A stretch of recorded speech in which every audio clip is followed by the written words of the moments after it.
Assalamualaikum warahmatullahi wabarakatuh. Selamat pagi, Bu Menteri dan Pak Deputi BPM dan Bapak Kepala BPM. Baik, yang akan kami tanyakan adalah kita tahu bahwa Undang-Undang 20 tahun 2003 atau Undang-Undang memang tidak boleh lagi bisa melakukan pimpinan kontrak P3K atau kontrak tenaga ASN tahun 2025.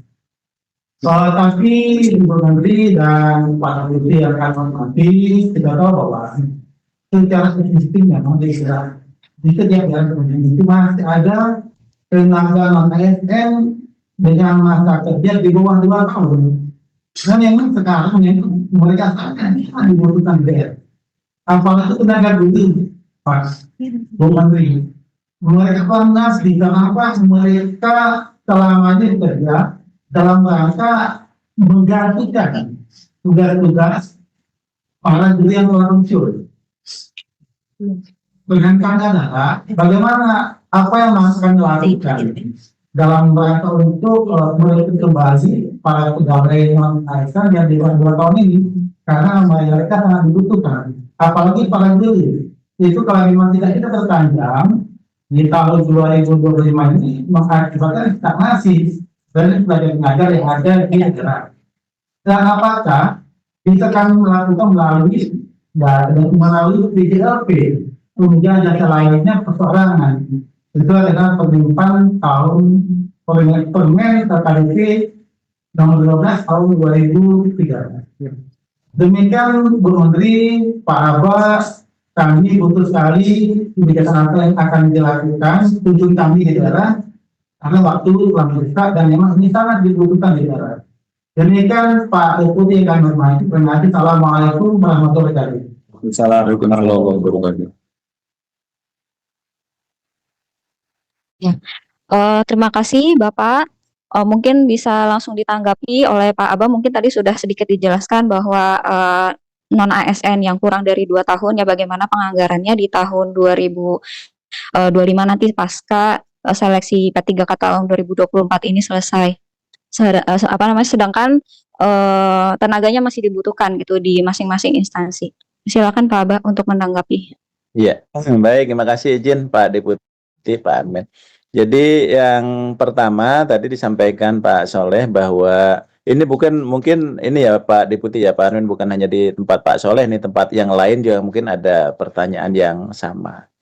Jadi dilemanya itu dulu kita memang punya aturan bahwa terkait dengan P3K itu dipekerjakan karena pengalamannya, bukan hanya semata-mata karena kompetensinya dia bekerja, karena keahliannya, tapi juga karena pengalaman dia bekerja. Nah, pengalaman itu bisa dihitung di mana-mana sebetulnya. Tidak harus dia bekerja di tempat itu misalnya. Jadi kalau diakumulasi misalnya pengalaman yang bersangkutan itu memungkinkan untuk bekerja. Ya, jadi silakan diakumulasi aja Pak Soleh gitu apabila memang tadi ada pengalamannya misalnya yang hanya kurang 1 bulan, 2 bulan, mungkin dia pernah bekerja di tempat kurang lebih yang sama gitu jenis pekerjaan dan kompetensinya gitu ya.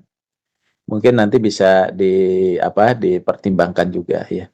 Tapi memang harus ada yang keterkaitan gitulah, kurang lebih begitu. Jadi kalau nggak ada keterkaitan, berarti kan tidak ada keterkaitan dengan keahliannya dia bekerja di sana.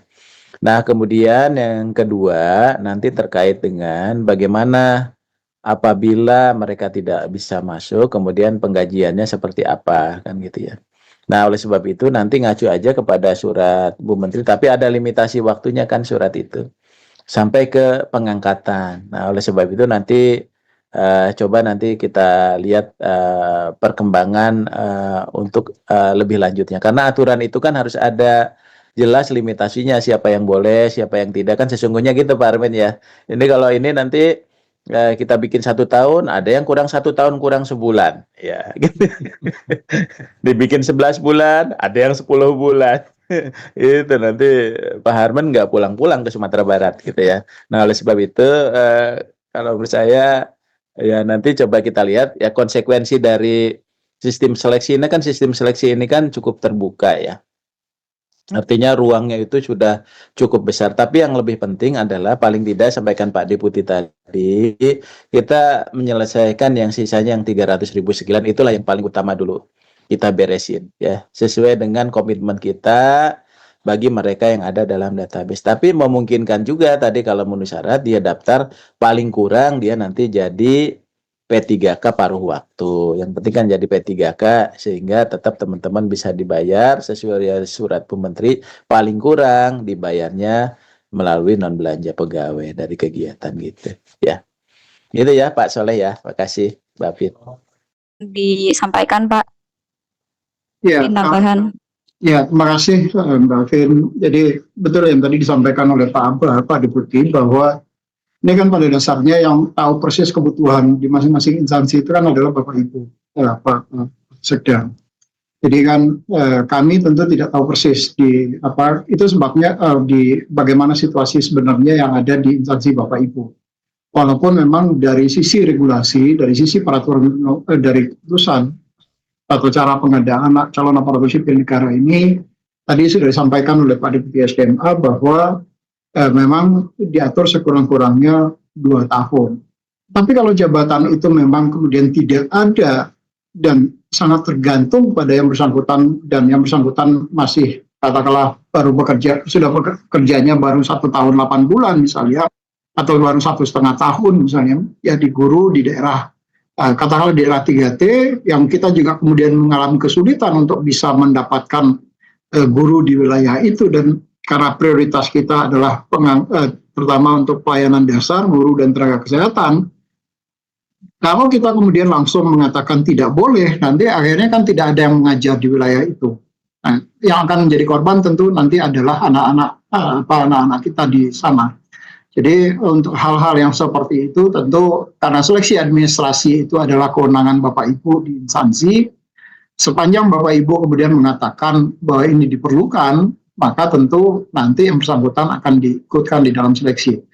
Hanya saja karena di dalam proses seleksi ini kami mohon izin Pak Deputi SDMA, karena di dalam proses seleksi ini kita akan diaudit oleh teman-teman di Badan Pemeriksa Keuangan. Mungkin kalau ada kasus-kasus seperti tadi disampaikan oleh Pak Sekda, Pak Deputi, apakah kemudian misalnya instansi perlu bersurat enggak ke Bu Menteri misalnya untuk mendapatkan supaya nanti pada saat kita diaudit oleh BPK maka ada justifikasi yang kemudian bisa kita sampaikan ke teman-teman di BPK sehingga kita kemudian tidak menjadi temuan di dalam proses penerimaan calon aparatur sipil negara di 2024 ini. Itu kalau kami boleh mengusulkan Pak Deputi, jadi nanti misalnya yang seperti tadi disampaikan, karena saya yakin karena banyak sekali pertanyaan yang juga masuk ke kami terkait dengan yang belum 2 tahun ini, dan tentu perlu ada justifikasi untuk bisa mengatakan bahwa supaya kita kemudian tidak melanggar peraturan yang lebih tinggi di atasnya. Itu Mbak Vin, Pak